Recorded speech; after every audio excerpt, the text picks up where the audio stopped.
All right, people, here we go. This is a crazy story. Hi guys, welcome back. And I wanted to do another one in the security talk that I did. I talked a little bit about my old security work. I was doing that for about 23 years and it was popular enough. People asked, can I do another one? So here we go. And this one's all about strip clubs. And I worked in a couple of different strip clubs for about 4 years, and I just wanted to break down some of the myths about strip clubs and some of maybe the unknown truths about them as well. We're not gonna pause it a lot because people fucking hate it. Y'all really want me to steal content. I mean, pretty much, you guys want my channel to be struck down. But with this one, we're gonna learn a lot about male nature, female nature, why guys go to strip club, their women's experience in strip clubs, and so it's gonna be a pretty all-encompassing psychological breakdown of that type of environment. And I think I think we're gonna be a little shocked with this video. And if you guys want to work with me one-on-one to book a phone call, maybe a girl is playing you, a guy is playing you, and you want to improve your dating life, you could book a one-on-one phone call by clicking on the description down below. And most people imagine that strip clubs are these places where there's a bunch of sort of downtrodden girls that are having to work there because they're down on their luck and they desperately need some money, and then these kind of misogynistic men turn up that are really rough and ready and very confident and arrogant, and they're sort of throwing money at these poor girls and ordering them around and all that kind of thing. Now, I'm sure sometimes that goes on, but I'm just talking about my experience. So the strip club I worked in made the majority of its money from men who were generally single, very lonely, and probably had never had a girlfriend. And this was kind of a girlfriend That's crazy. experience for those guys. So they would turn up, they were very, very like scared and humble at the door. I used to have to go up to the door and greet them. Can I get Anyone some that rang the pussy, door, I mate? would then Come let them on. down into the club. And these guys generally, probably 90% of the people that spent any significant amount of money in there were that kind of character. They were nice guys, they weren't unpleasant, they were very nice to the girls. They lacked kind of social skills a lot of the time, Mm-hmm. so they weren't probably very good at talking to the opposite sex. Maybe it's something they'd just never done before, Yeah. and they would Those are often pay the girls to have what's called a sit down. So a lot of the times those guys have money. And a lot of the times they're programmers. A lot of the times those are the guys that are really nice, really sweet, single mothers. They didn't don't never had a dad to know how to be a man. They worship the woman, and the women there are the opposite of that. And it's kind of like it's like a symbiotic relationship. if you go to a strip club, the options are you can sit there and watch the girl dance on stage and maybe give her a tip for dancing on stage. You can ask her to take you off for a private dance, and that will Oh, cost you X amount of money, 20 or 40 pounds, whatever it is, and she oh, will give you a very intimate, close private dance. In the UK, oh. normally that is no touching. That's generally the rule. Ah, That sometimes gets broken. We'll get into that. And then rules are you meant to can be also broken. pay for what's called a sit down, which is where the clubs make a hell of a lot of money because the guys simply pay these girls to sit there, have drinks with them, and talk to them, and kind of behave like a girlfriend would behave. This is like if you're a stripper, you might as well get a degree in psychology because this is where I imagine some strippers kind of feel bad for these guys. You know what I'm saying? Because you never hear in the ad, strip for men, be a psychologist. That's pretty much it. And what's happening is that guys, listen, some guys are so unattractive. I'm gonna be honest with you, they're never even recognized by women. Never recognized. And that loneliness is what drives them to sex addiction because these guys are sex addicts. The loneliness and the low self-esteem drives them towards sex addiction. Why? Because when you feel bad about yourself, when the girl rejects you, just go watch porn, jack off, and feel better. Right? So you're watching porn and masturbating regulates your emotions. So then you begin to associate happiness and regulating of your emotions with sexual experiences. And that causes the objectification of the woman, where that's all they see in women. They don't see the other parts. And these strippers receive that objectification and they resent that. So they'll secretly hate these guys. But it's really self-hatred.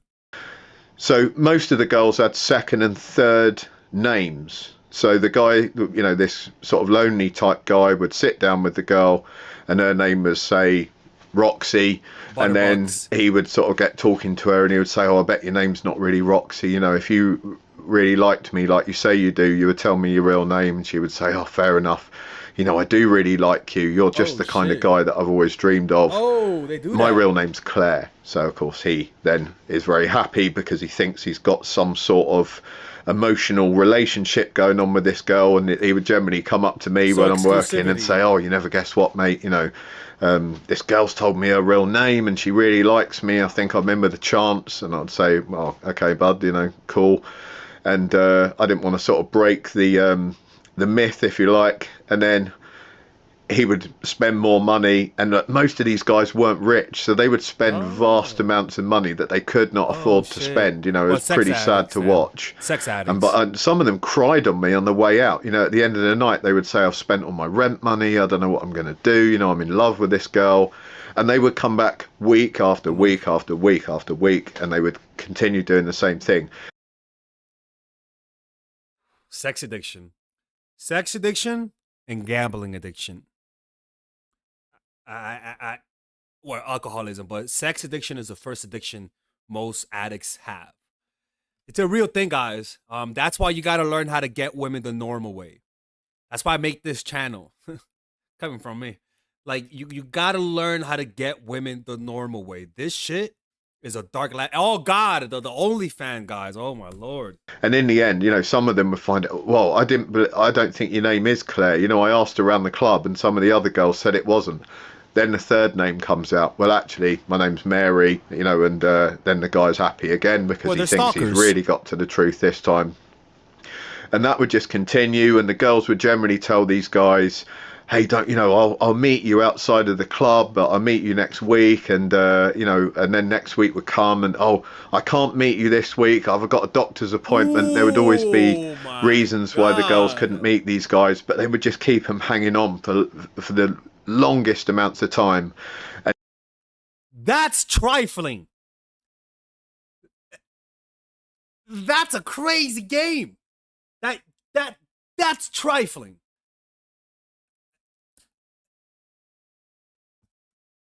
Whoa! And eventually these guys were kind of, you know, catch on to the fact that they were never going to get an actual date with this girl, that they had just wasted all their money. And that was the end of that. The girls were very, very good at taking money off of these guys like that. And certainly the power game there was in the hands of the girls taking the money. It was not in the hands of these guys. Then you had like the other 10% that would come in, that would be like stag groups, maybe like drug dealers, like small time drug dealers would come in there thinking they could like chat up the girls and take them off and whatever. And just like flashy guys that would come in, and they generally were not good customers because most of those guys had a big ego. So most of those guys believed that they didn't need to pay for female attention, which probably some of them didn't, and therefore they weren't going to pay for female attention. They were there to chat up the girls, to show off, and to try and persuade the girls to leave with them or to spend time with them outside of. I coach guys, you know, I used to pick up, and yeah, there were some guys who liked to pick up strippers. They saw it as like a prideful thing. There was this one, I think, if you guys, Luke, RSD, Luke talked a lot about that, where he used to pick up a lot of strippers. I don't know how he did it, to be honest with you, but yeah, the stories were that he would go to strip clubs and pick women up. But it's like, yeah, I don't know about strippers, man. Not condescending, but I wouldn't want to meet her in that context, right? Because in that context, it's just how are we gonna say we met, man? It's a hard thing to tell people. Oh, we met at the strip club, and I don't want to lie with you and say how we actually met. my conscience can't take that. So I don't know, man. That's crazy. The club. All right, we're gonna go to a quick little commercial break to pay these bills, and then we're gonna go back to the video. Do you give off Terminator vibes because you're so masculine? Or do you give off nice girl, creepy, and needy vibes because you're just too feminine? The problem is that both sides suffer greatly in their business life, relationships life, and friendships with family and friends. And if you don't know how to fix that, you will repeat the same pattern your whole life and never escape. Well, guess what? I have a course for you, and it's called The Feminine Woman. It's pretty much a course on how to increase your self-esteem through practical means, not through giving you guys affirmation and wishing that you stop being Terminators or you stop being needy and creepy goldfish. No, I'll give you practical things that by you doing this, if you're too masculine, I swear people will say there's something in you. You look more relaxed. You're just more comforting. You become more emotionally open because I teach you guys those strategies. It's a 5-week course. If you're too masculine, you are successful in life. You are successful in business, but you struggle with connecting. And so that course will give you practical things that if you're Terminator, you'll come out human, people. Like you'll just give off a more relaxed vibe. It's what I did in my life to heal me from my toxic masculinity. It's a 5-week course, and in that I teach you guys how to let go of the past. I teach you guys how to use your feminine energy to influence without being too sexual, which might sabotage you. I'll teach you guys how to use the masculine to be assertive without scaring people off because sometimes it could be too much. It's a course that balances those things out. Okay, so if you go Bronx mode, if you're too Beverly Hills mode, I'll teach you guys how to go Bronx mode, or better yet, South Side of Chicago type of shit. Well, now you're just a serial killer right there, right? And with this course has a 30-day money back guarantee, and if you purchase it, you guys also get access to the Zoom meditation group where we both meditate, or we all meditate on a weekly basis, and you guys get access to the WhatsApp group. And it's really a good course. If you guys don't like it, just ask for your money back. I mean, you guys can see the reviews right here. A lot of people like those reviews. And you'll see the results. And if you don't see the results, then I'll just give you your money back. Like I'm not gonna scam you guys if it doesn't work, but I know it's gonna work. So you do that now. Don't end up like Frida Kahlo. All right? Don't do that shit. Y'all just think you guys can break my rules and tell people you watch my channel. You can't do that. Okay? So purchase that right now. It's a lifetime. You get lifetime access to that course, and I'll see you guys inside. Take care. Let's continue with the video. And maybe sometimes they would have a couple of dances, but that would generally be right at the end of the night when they kind of realised that not much else was happening, and they would get a dance. So then the other myth about strip clubs is that all the girls are absolutely gorgeous all the time, you know, and they're really nice. And I was so lucky to work in there. You know, that's what all my mates would say to me. Oh, you're surrounded by all these gorgeous strippers all the time. You know, it's like the dream job. And I maybe thought that the first week I was there, but believe me, it was not, because when the club isn't operating, the girls are all in there and they've got no makeup on. They're all in their dressing gowns and like big pants, and they're like laying around with hot water bottles and stuff, and they're all moaning and they all complain, oh man, I've got period pains, my stomach's hurting, oh I've had diarrhea all week, all these like girl gossip that I really didn't want to hear, that guys probably don't normally hear. And I was the only guy in the club, so I was like stuck with this host of like female gossip going on, all about their problems and the problems they'd had with their boyfriends. Well, it's the humanity of it. You gotta understand, people are used to the fantasy that women don't have pain, women don't shit, women don't fart. Like that whole fantasy, when they see that, it pops that bubble. Like it pops the bubble, right? They genuinely think that the stripper wakes up with her high heels and like well, maybe she has a pole in her room. I've seen that. But like, you get what I'm saying? It's like, well, that just shows. And again, I'm not even talking bad about her because I'm the same way. Like, it's just that some guys, sex addicted men, and let me tell you, sex addiction is more lenient than you think. Sex addicted men have a tough time really getting to know a woman because the act of getting to know a woman is getting to know things that they don't show you in porn. When you're so used to seeing porn scene, and then you actually meet an actual woman, it's not the same. It's not the same. And some of these guys will get completely disillusioned with women because they're getting to know one, because they're not seeing the cartoon. It's like in cartoon, you get used to like, oh wow, Daffy Duck gets hit and he recovers. What happens when you get hit one time? You might have fucking like you may get brain injury forever. Like it's not the same as a cartoon. People, it's the same thing, man. They fantasize women so much, fantasize men so much that when they actually meet one, they get turned off. It's like, nah, that's how they are, man. That's how they talk. They're not these angels. During the week, and all their life problems and stuff, and then they would be arguing with each other and having a go at each other. So that was not a erotic experience for me. Most of the time I was trying to like break up verbal arguments between all these girls.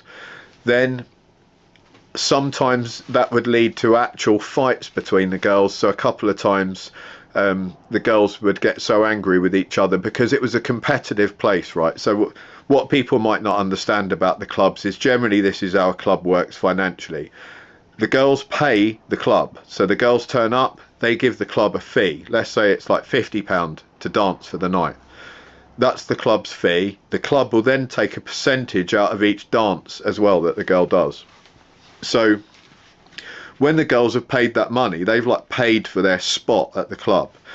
When the guys come in, and if it's not particularly busy, especially, the girls are then very, very competitive about getting money out of that guy because they've paid money to be there. So they want money back. They want to leave with more money than they came with.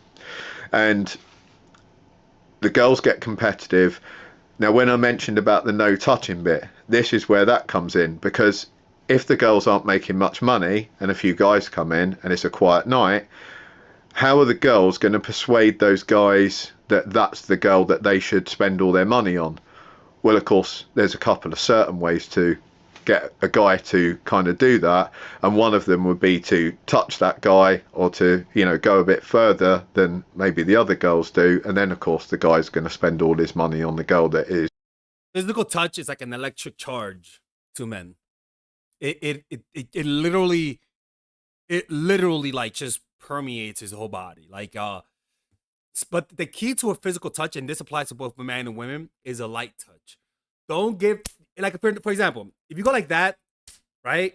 What happens? It doesn't feel as electric, right? But go like that, it feels more electric, right? Big touches don't feel electric. Small touches feel electric. So when you are touching someone sensually, it's all about the light touch, the touch that puts you to sleep. And that's most likely the touch that they have. It's like very light on their hand type of stuff. And when you do that, man or woman, especially when it feels accidental, it feels like electricity. Doing that really angers the other girls because they're all watching each other like hawks. So as soon as one of the girls sees another girl like step over the no touching rule or do anything like that, or slip the guy a number or something that's like a bit more than is allowed, all the other girls will then hear about it. They will get super angry because now that girl is like usurping the customer, basically. Yo, strippers. So this feels worse fights can break out. And I remember one night I had to go home and explain to my then girlfriend, I'd come back from this club, I had scratches all down the front of me, I had scratches all down the back of me on my back, big red like 5-finger scratch marks. I had makeup all over my shirt, front and back. I absolutely stank of perfume. I was covered in like glitter that they all wore on their bodies. And so my missus is like, what on earth have you been doing? She thought I'd been in like a mass orgy. But what had actually happened was a fight had broken out and I'm trying to split these girls up and they're like clawing each other over my shoulders. And as they're doing that, they're clawing the hell out of me at the same time. So that was not a fun evening at all. A lot of the time the girls would get really drunk and abusive to me normally. So on a quiet night especially, the girls would be allowed to get drinks from the bar, and they weren't, there was like rules of you're supposed to have 2 or 3 drinks. Or Well, this is the thing. A lot, and again, I don't want to generalize, but a lot of them are drug addicts because they get, they get addicted to drugs, alcohol. Like, they start off sober, and a lot of them end up. Well, if they stay long enough, it truly does depend. something like that, because obviously it's not professional to get smashed at work. But no one really paid much attention to that, and the other clubs I've been to, pretty much the same. The girls could do what they want. The girls that were professional and made money didn't drink a lot. The girls that were maybe not so professional, they sometimes had nights where they went wild and drank absolutely tons, be there for a long time, and then got crazy and would basically turn on me and go mental at me for telling them off, because I would have to go up to them and say, you can't go out on the stage, you're wobbling about or whatever. So they would go angry at me about that. I also had the dubious job of, because I was the only guy there, it was deemed by the house mistress that ran the place that I should be the one who tested the girls out when they came for an audition, which again, everyone sort of said to me, oh, you lucky so-and-so, you get to have all these lap dances. But what they kind of didn't understand was 90% of the girls that turned up were either crazy, had like personal hygiene issues, were not attractive in the least, and the mistress thought it was hilarious not to tell the girls any of the rules. So I would be sat in this chair, and some girl that was not at all attractive to look at, which I'm not having a go at her about that, but not attractive, had BO, and then would be rubbing herself all over me because she thought that was what the club was all about, and of course the mistress and all the girls would be laughing their heads off behind me because they would find that absolutely hilarious. And I'm a bit of a germaphobe, so I used to absolutely hate it. And the guy that owned the club eventually went into prison for various different issues, but that's crazy. He would come in and get absolutely smashed on brandy, and during this time the girls would then fleece him for every penny he had, because he was quite rich. So if he was very drunk, the girls would all get as much money out of him as possible, doing dances and sort of sitting with him and just getting paid to sit with him basically, while he would buy them all drinks. That's crazy. But he would then turn. That's the thing, is that these girls are opportunists. I mean, I don't blame them, but that's what I'm trying to say, is that these girls are like, it's like they're meant to, if they see an opportunity, they'll take it for money. They're money addicts. Money addicts. And what's misogynistic? No, when you hate men, that. And it's that I never thought strip clubs were fun in my opinion. Like if you're gonna get one, get a girl, pay her. I don't need to go to a strip club. But I guess they go so that other people can watch, I imagine. But I always believed that strip clubs were overrated. I never went with them. In fact, I'd never been to a strip club ever in my life. My friends have, but not me. I've done other things. Cranky because he couldn't handle his alcohol very well.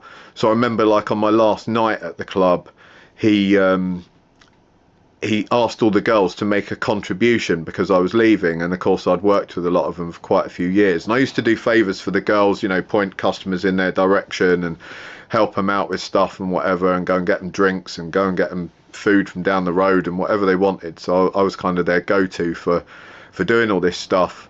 And a lot of the girls obviously wanted to give me a goodbye tip, because I've been there like quite a few years, and that was fine. But there was a few girls that didn't know me that well. They were quite new, and they didn't want to pay me a tip because they didn't really know who I was. They'd only just met me.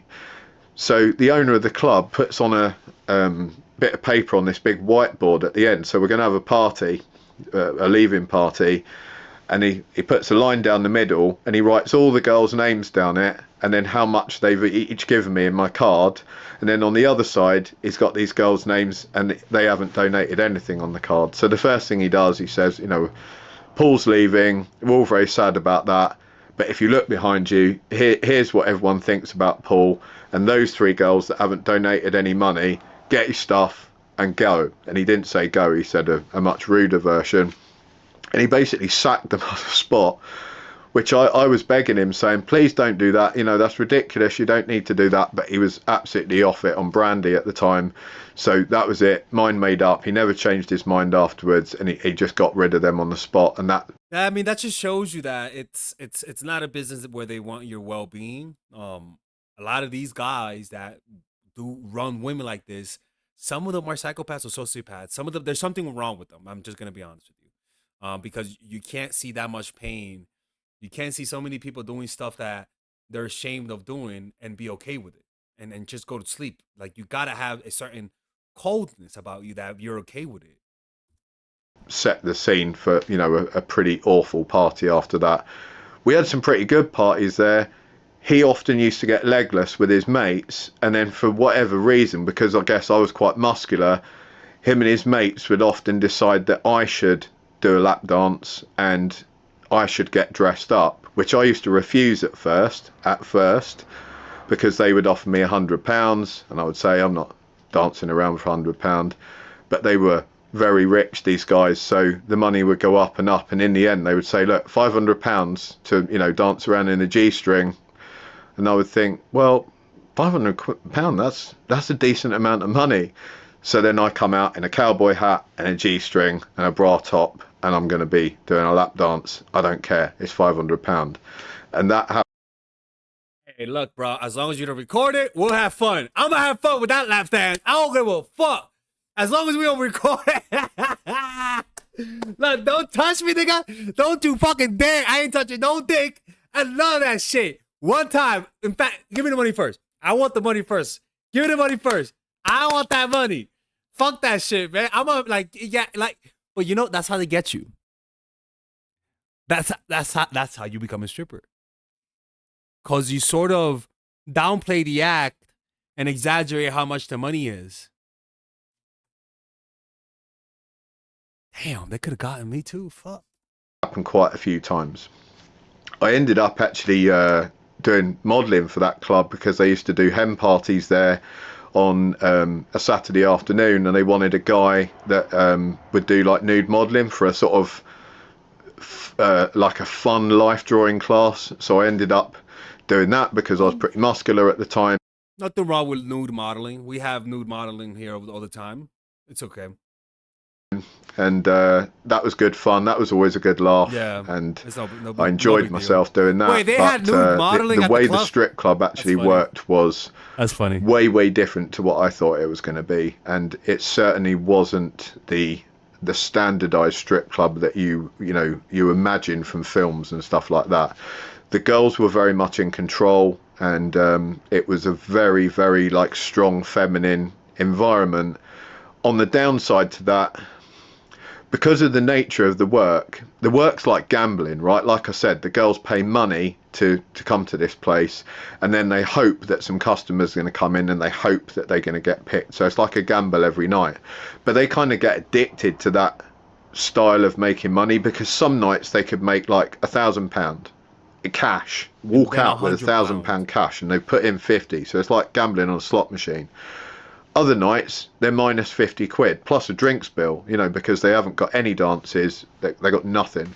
But they would get kind of addicted to that lifestyle, and that attracts a certain kind of woman. This type of lifestyle works best with people with addictive personality. Just like sales. In sales, you're not gonna, you know, you can make nothing, or you can make a lot of money. And usually the people who are really good at that are people with addictive personalities.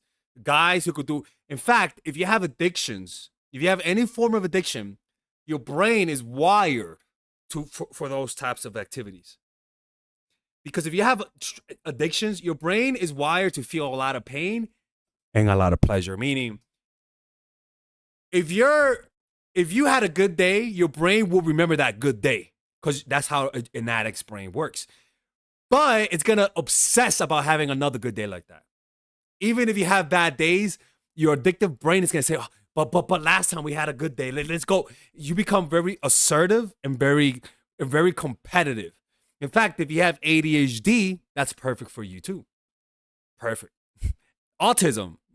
Is it? No, I don't think autism. Well, neurodivergency tends to release a lot of dopamine. So where when they went to get a normal job, you know, it just didn't have that buzz anymore. They weren't gambling anymore to get that money, and getting paid like a standard £80 a day is nowhere near as exciting as someone saying you might get 1,000. You know, we'll see how it goes, and by the way, you can have a few drinks while you wait.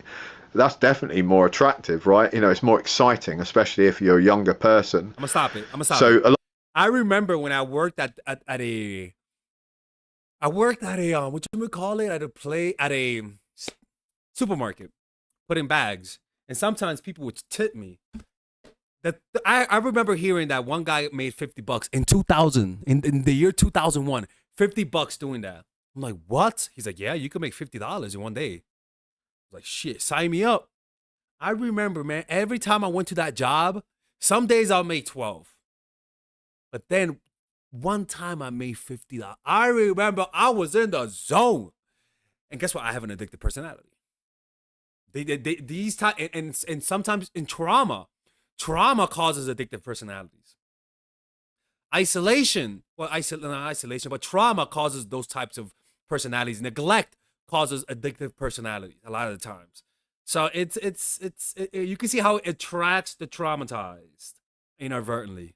A lot of the girls found it really hard to get out of the industry and into that because they'd become so institutionalized into that sort of gambling, exciting lifestyle. It was also, in their eyes, quite glamorous because they get to turn up, they're working in the evening, they're, you know, dressing up, they're putting all the makeup on, and they've got this power over these guys, you know, because they're in a controlled environment. They had me stood there making sure none of these guys did anything outrageous, so it was controlled, it was safe, and then these girls could absolutely dominate these guys and just fleece all their money out of them.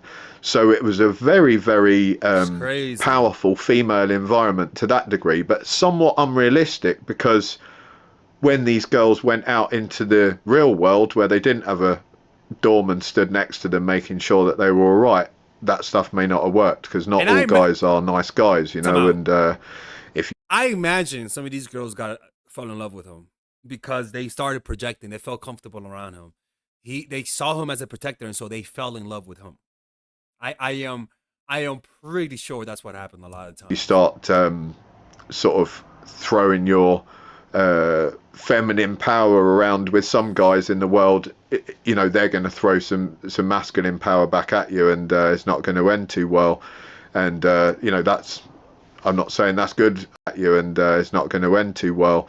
And you know, I'm not saying that's good. I'm saying that that's the reality, that there's some unpleasant people out there. So it was an environment that maybe taught the girls some behaviours that wasn't particularly safe outside of that environment, and it was an environment that gave the girls some unrealistic expectations about money and about how much money's worth and how you earn money, and the sort of responsibilities that come with taking a job, slowly working your way up. Because in that job, they could just walk in off the street with nothing, and then they're earning £1,000 one night. Really tempting, you know. And then you go for a job as like a office junior or something, and they say it's £80 a day, and it'll take you a year to better that. You're not going to be interested. They're addicted to the money.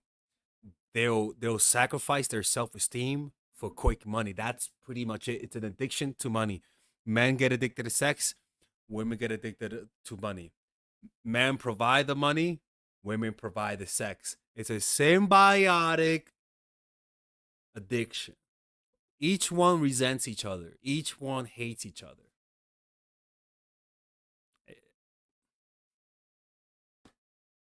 What are you gonna do about that, man?